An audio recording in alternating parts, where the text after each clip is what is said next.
हुए राष्ट्रपति जी से मिलने के बाद, इस मुलाकात के बाद प्रधानमंत्री ये सीधी तस्वीरें राष्ट्रपति भवन से।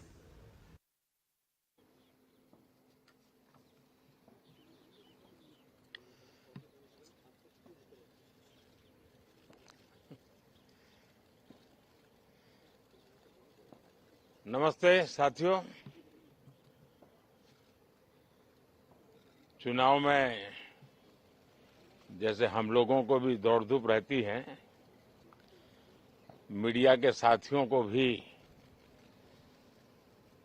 बहुत परिश्रम करना पड़ता है, रात दिन दौड़ना पड़ता है, अलग अलग लोकेशन को कवर करना पड़ता है।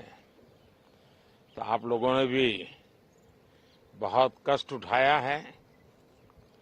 मैं आशा करता हूं कि मीडिया जगत के सभी साथियों का स्वास्थ्य अच्छा रहा होगा और पिछले एक आध सप्ताह का जो विराम मिला है उसके कारण भी अब आप फ्रेश होकर के फिर से मैदान में आए होंगे। तो 18वीं लोकसभा, और वैसे भी हमारे यहाँ व्यक्ति के जीवन में 18वीं इसका बड़ा महत्व होता है। एक नए कालखंड में प्रवेश करता है, टीनेज समाप्त करके। ये 18वीं लोकसभा एक प्रकार से नई ऊर्जा, युवा ऊर्जा और कुछ कर गुजरने के इरादे वाली ये लोकसभा है और आजादी का अमृत महोत्सव के बाद का ये पहला चुनाव है। और एक प्रकार से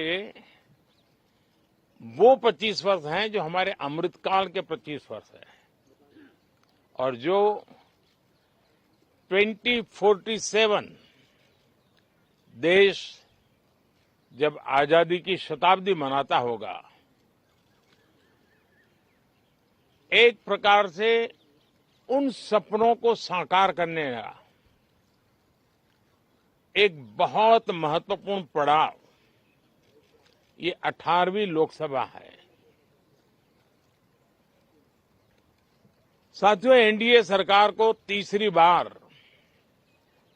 देश की सेवा करने का देशवासियों ने आदेश दिया है, अवसर दिया है। मैं देशवासियों का फिर से एक बार ये अवसर देने के लिए हृदय से आभार व्यक्त करता हूं और मैं देशवासियों को विश्वास देता हूं कि पिछले 2 टर्म में जिस गति से देश आगे बढ़ा है, समाज के हर क्षेत्र में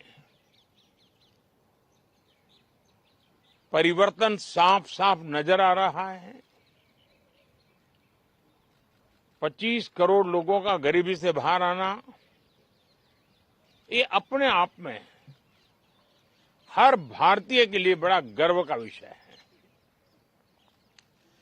और मैं देशवासियों को विश्वास दिलाता हूं कि 18वीं लोकसभा में भी, हमारे 5 साल के कार्यकाल में भी, हम उसी गति के साथ, उतने ही समर्पण भाव से देश की आशा आकांक्षाओं को पूर्ण करने में कोई कमी नहीं रखेंगे। आज सुबह एनडीए की मीटिंग हुई थी। एनडीए के सभी साथियों ने मुझे फिर से एक बार इस दायित्व के लिए पसंद किया है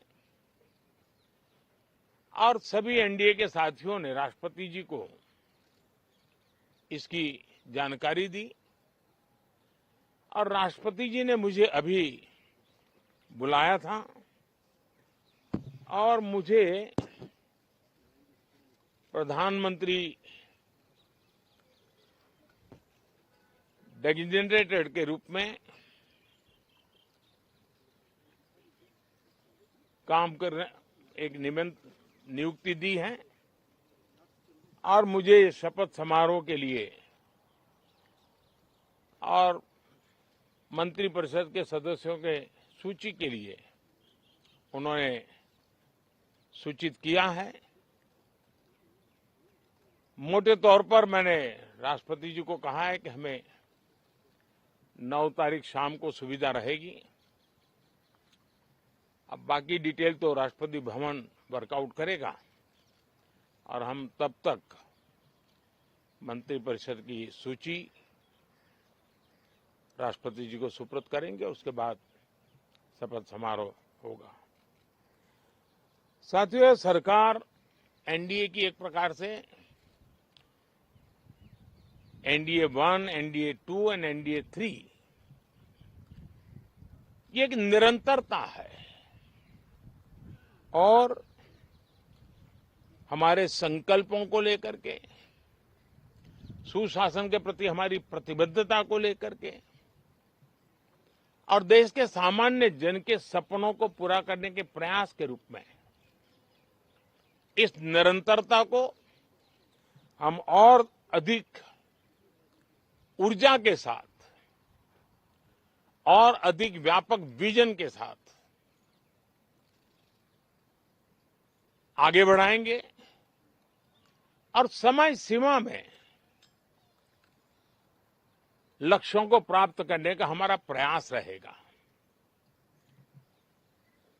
2014 में मैं बहुत नया था। मुझे अब एक लंबे समय तक इस कार्य का अनुभव मिला है, हमारी टीम को अनुभव मिला है और इसलिए हमारे लिए अब तुरंत ही काम को आगे बढ़ाना बहुत ही सरल रहने वाला है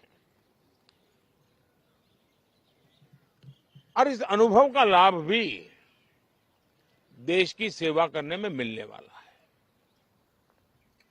इन 10 साल के कार्यकाल के दरमियान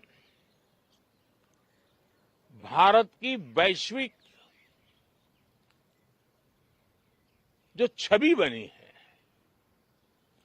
दुनिया के लिए एक विश्व बंधु के रूप में भारत उभरा है, इसका मैक्सिमम एडवांटेज अब शुरू हो रहा है और मुझे पक्का विश्वास है ये 5 वर्ष वैश्विक परिवेश में भी भारत के लिए बहुत उपयोगी होने वाले हैं। दुनिया अनेक संकटों से गुजर रही है, अनेक तनावों से गुजर रही है, अनेक आपदाओं से गुजर रही है। ऐसी विकट परिस्थिति दुनिया ने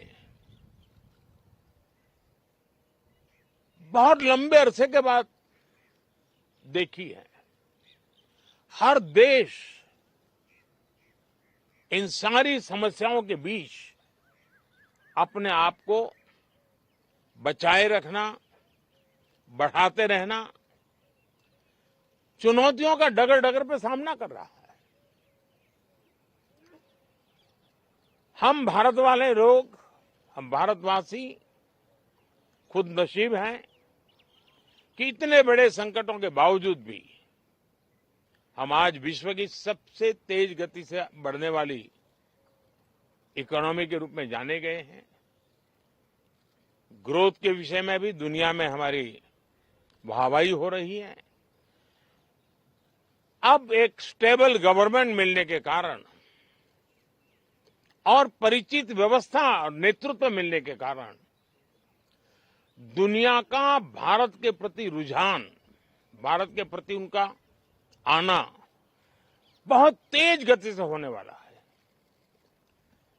और मुझे विश्वास है कि देश के सभी राज्यों को इसका लाभ मिलेगा।